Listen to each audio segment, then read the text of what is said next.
Hi, this is Munson with Munson Music, and we're going to talk about how you can play a song by Ray Charles called Can't Stop Loving You. And we're going to start off by in root position and kind of end up kind of capoing on 3rd fret to match the recording.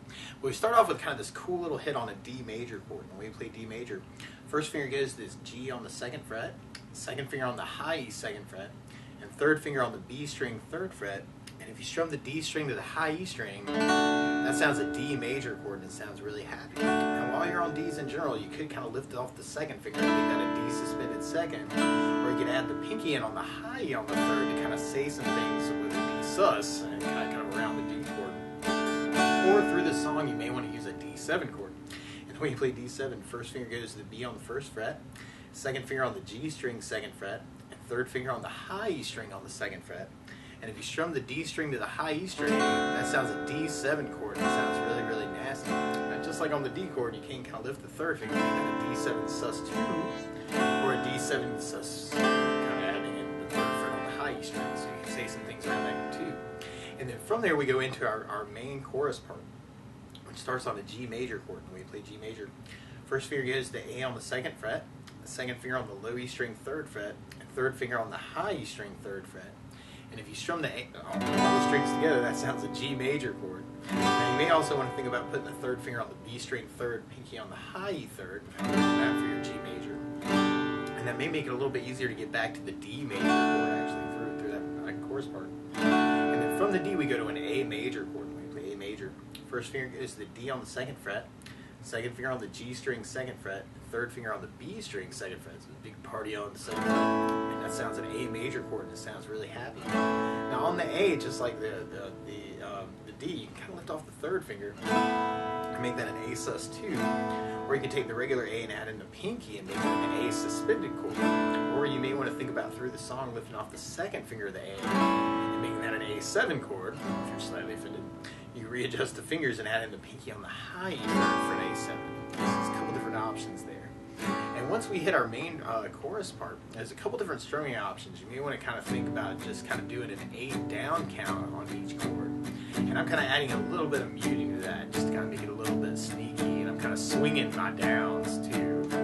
So they're kind of a down, down, down, down, down, down, down, down, 1, 2, 3, 4, 5, 6, 7, 8, D, 2, 3, 4, D, 2, 3, 4, 5, 6, 7, 8, kind of an 8 down idea on each chord. And kind of repeat that G, B, D, A,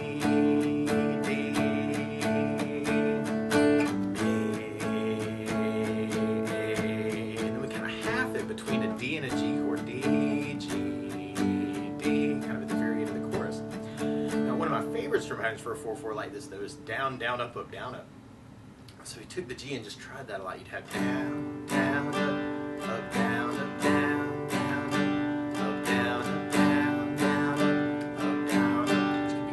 Option. Or a down, up, down, up, up, down, up is a cool variation to try too.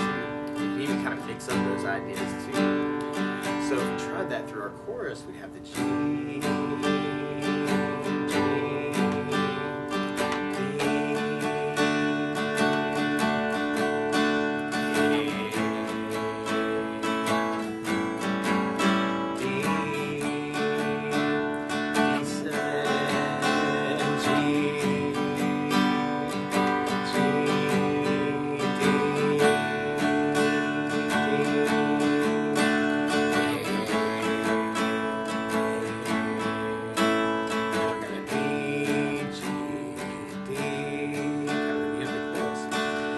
basically be mixing that up through our verse part.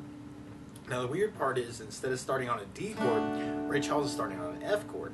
So to play along with the recording, what you want to do is take a capo, and if you put the capo on 3rd fret, then now your D is really an F major, your G is really a B flat, and your A major is really a C major chord. And to take it from the very beginning, you can kind of start off with just kind of that big down on the D to kind of set things up for our chorus part. And then we'd have our G,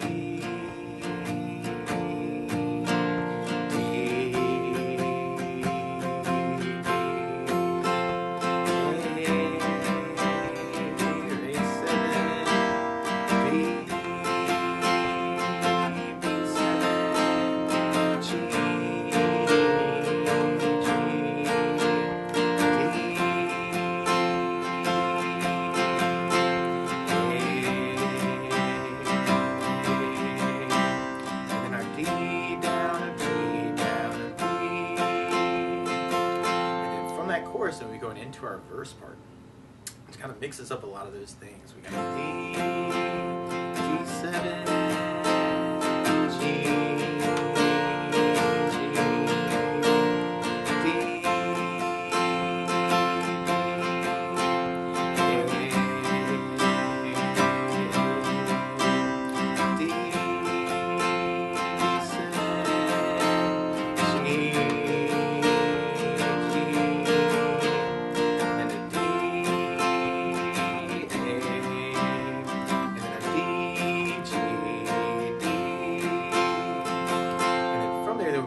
our next chorus. Now, one other thing I think about adding to the song though is bass notes, and a lot of times on that first down, of the down, down, up, down, up, or the down, up, down, up, down, up, you add in a bass for the chord.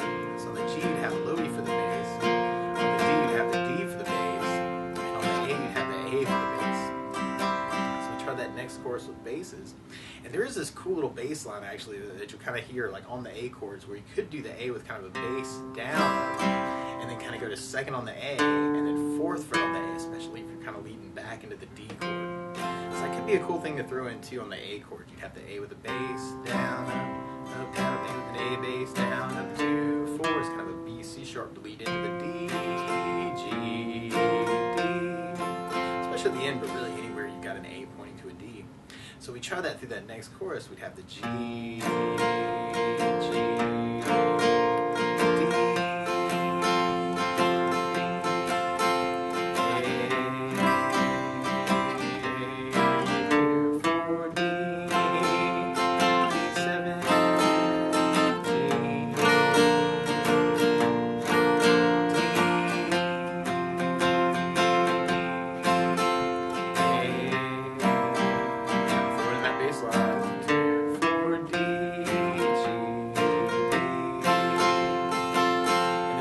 basses through our verse, and we have our D, G7, G, G,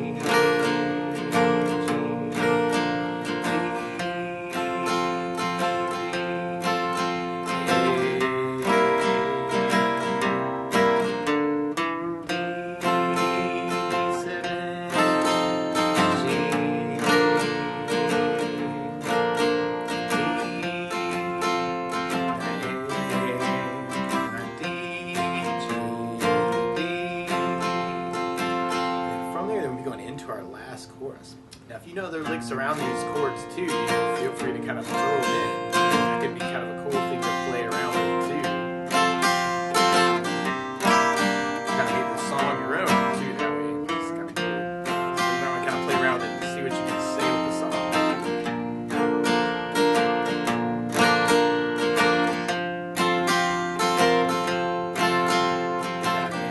And then we got kind of a big A.